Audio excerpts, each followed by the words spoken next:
उनके द्वारा सारी प्राइम लैंड को बेच दिया गया है। पटना में ही डाक बंगले की जितनी प्रॉपर्टी थी सब पर अपार्टमेंट बन गए। इस तरह की काफी लूट खसोट हुई है। हम संशोधन विधेयक तो आपको अंत में लाए हैं, समर्थन करते हैं, लेकिन मैं चाहता हूं कि भविष्य में आप कड़ा कानून लाइए और ये जो चोरी करने वाले लोग हो उनको जेल की सलाखों के पीछे। अब साहब, लालू प्रसाद की इच्छा इन्होंने तो पूरी नहीं की, नरेंद्र मोदी जी ने पूरी कर दी। ये लालू जी ने कहा था एक कड़ा कानून लाइए। मान्यवर शरीफ बिन शरीफ, उन्होंने कहा मंत्री जी समझते हैं कि शायद इससे मुसलमानों का वोट मिल जाएगा, लिहाजा मुसलमान लोगों ने भी खुद ही तबाही मचाई है। इसलिए मैं गुजारिश करूंगा कि इसके लिए आप सख्त कानून बनाइए, उनके हाथों में हथकड़ियां पहनाइए और जो उनके कब्जे किए हैं वो जमीनों बेचकर गरीब और तलाकशुदा मुस्लिम बहनों का कल्याण करिए। इसके बाद श्री हमीदुल्लाह सैयद लक्षद्वीप से थे, उनका भी इसी टोन का भाषण है। और मान्यवर, मैं आज की बात नहीं कर रहा हूं, 2013 का जो बिल कांग्रेस पार्टी लेकर आई, इसके विरोध में इनके समर्थकों ने जो कहा था, मान्यवर ये है। और क्या होगा भाई इससे? पारदर्शी ऑडिट होगी, आज ऑडिट ही नहीं हो रही। रिपोर्ट ऑनलाइन जमा करने की सिस्टम नहीं है, वो होगी, रिपोर्ट देनी पड़ेगी, बैलेंस शीट जमा करनी पड़ेगी, ऑडिट होगी, कैग के रिटायर्ड ऑफिसर ऑडिट करेंगे और मान्यवर पारदर्शिता आएगी। इससे क्यों डरना चाहिए किसी को? पारदर्शिता से क्यों? और वक्फ बोर्ड और वक्फ परिषद, इसका कोई ऑर्डर हम ऐसा नहीं लिख रहे हैं कि कोर्ट में नहीं जा सकते। आपने तो कर दिया था कि ये ऑर्डर को कोई कोर्ट में चैलेंज ही नहीं कर सकता। पूरा संविधान वहां समाप्त कर दिया मान्यवर। और मान्यवर, हम तो इसको कहते हैं कि कोई भी चैलेंज कर सकता है कायदे की अदालत में। इस देश में संविधान का राज है, ग्रीवेंसेस जिसका भी हो कोर्ट में जा सकता है।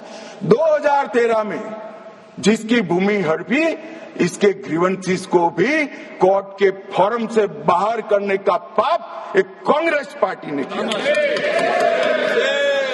मान्यवर, एक अफवाह और फैला रहे, रिट्रोस्पेक्टिव इफेक्ट से आ रहा है।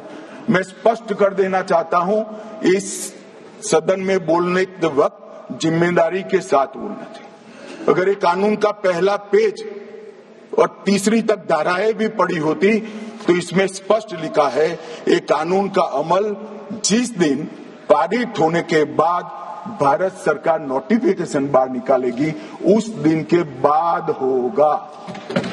मतलब रिट्रोस्पेक्टिव इफेक्ट नहीं है, मगर मुस्लिम भाइयों को डराया जा रहा है कि रिट्रोस्पेक्टिव इफेक्ट से आएगा। मान्यवर, ये कह रहे कलेक्टर क्यों रखा है? मुझे एक बात बताओ भाई, जो बता सकते हैं। अगर किसी मंदिर के लिए जमीन खरीदनी है तो जमीन की मालिकी किसकी है वो हमारे देश में कौन तय करता है? सबको मालूम है, कलेक्टर करता है सर, रेवेन्यू ऑफिसर वही है। तो अगर वक्फ की भूमि जो वक्फ कर रहा है उसकी है या नहीं है, इसकी जांच कलेक्टर करे तो इसमें आपत्ति क्या है?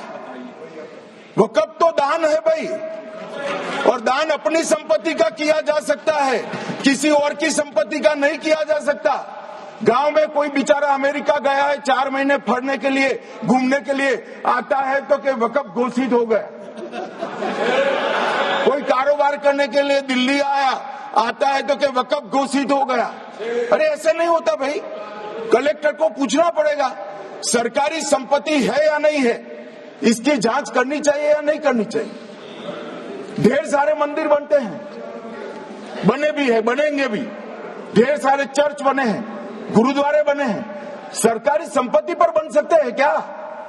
नहीं बन सकते मान्यवर। जहां वक्फ की घोषणा होती है वो भूमि सरकारी है या नहीं है वो सत्यापित करना ही चाहिए, और कलेक्टर के अलावे इसको कोई सत्यापित नहीं। मान्यवर, इन्होंने मैंने पहले भी बताया मान्यवर, कोर्ट को भी रास्ते से निकाल दिया। मैं बाद में बात करता हूं मान्यवर। ये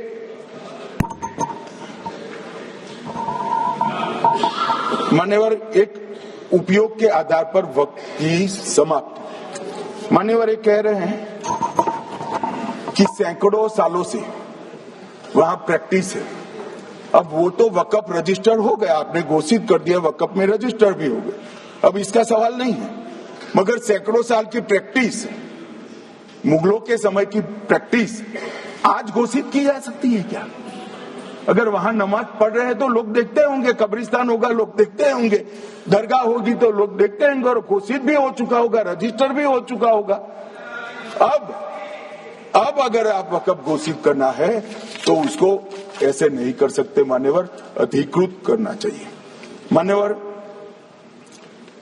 जो दूसरा सुधार लेकर आए किरण जी, वो ही है कि धारा 36 में वक़्फ संपत्तियों को बिना किसी स्पष्ट प्रक्रिया से, मालिकी की प्रक्रिया से पंजीकृत नहीं किया जा सकता।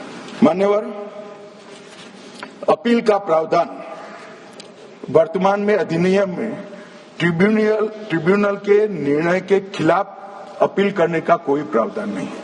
ये दृष्टिभ्रम खड़ा कर रहे थे गोगाई जी कि हाईकोर्ट में जा सकते। हाईकोर्ट में सिविल सूट नहीं जा सकता, रीट के अधिकारों का उपयोग कर हाईकोर्ट में जा सकते। सिविल सूट में ज्यादा प्रोटेक्शन मिलता है मूल मालिक को। आपने सिविल सूट को खत्म कर दिया था। रीट के जुडिक्शन बहुत सीमित है, हम सब जानते हैं कि ये सीमित कर दिया गया था, आप भी जानते हो, मगर आपको वोट बैंक चाहिए। मान्यवर, ये हमारा स्पष्ट सिद्धांत है भारतीय जनता पार्टी की, मोदी सरकार का, कि वोट बैंक के लिए हम कोई कानून नहीं लाए। कानून न्याय के लिए होता है, कानून लोगों के कल्याण के लिए होता है। इन्होंने कहा कैसे कैसे कानून आए हैं, मैं बता देता हूं साहब। अभी कांग्रेस के महासचिव और माननीय सदस्य कह रहे थे क्या कानून आ रहे हैं सर, किस प्रकार के कानून आ रहे हैं।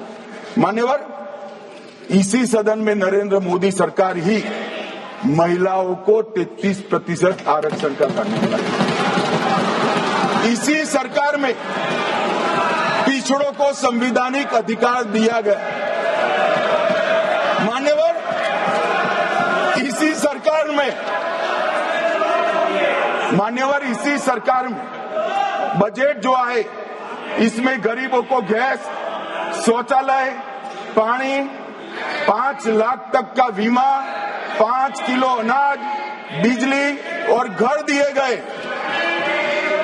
मान्यवर, और कन्वर्जन कानून की बात करते थे और हंसते हंसते कहते थे कर्नाटक सरकार कन्वर्जन कानून लेकर आई है। सबसे पहला कन्वर्जन कानून उड़ीसा और मध्य प्रदेश में कांग्रेस सरकार लेकर आई, मगर उस वक्त कांग्रेस सरकार तुष्टीकरण की नीति पर नहीं चलती थी, महात्मा गांधी के सिद्धांतों पर चलती थी। मध्य प्रदेश और उड़ीसा में सबसे पहला कन्वर्जन के खिलाफ कानून कोई लाए तो कांग्रेस पार्टी लाई, और मुझे गर्व है मेरी पार्टी की सरकारें कन्वर्जन पर कानून लाती। माने और सबको अपना धर्म का अनुसरण करने का अधिकार है, कोई शौक से करे, मगर लोग लालच, भय, इससे धर्म परिवर्तन नहीं कराया जा सकता। किसी गरीब के पास खाना नहीं है, खाना देकर उसका धर्म बदला दोगे? कोई थोड़ा कम पढ़ा लिखा व्यक्ति है, उसका धर्म बदला दोगे? ऐसे नहीं होगा मान्यवर। और आपने भी किए हैं कानून, आप नए नए आए हो, आपको मालूम नहीं है मान्यवर, इनको मालूम नहीं, अभी अभी आए हैं 5 साल से। ये कांग्रेस पार्टी ने कानून किए थे मान्यवर। अपील का प्रावधान भी हमने आगे बढ़ाया, और गैर मुसलमानों के द्वारा दान की गई संपत्तियों पर, गैर मुसलमानों की दान की संपत्तियों पर वक़्फ़ अधिनियम को हमने लगने से मना कर दिया। माने उनके लिए चैरिटी कमिश्नर का कायदा है। ये प्रैक्टिसिंग इस्लाम, जो इस्लाम की प्रैक्टिस करते हैं, इसीलिए मान्यवर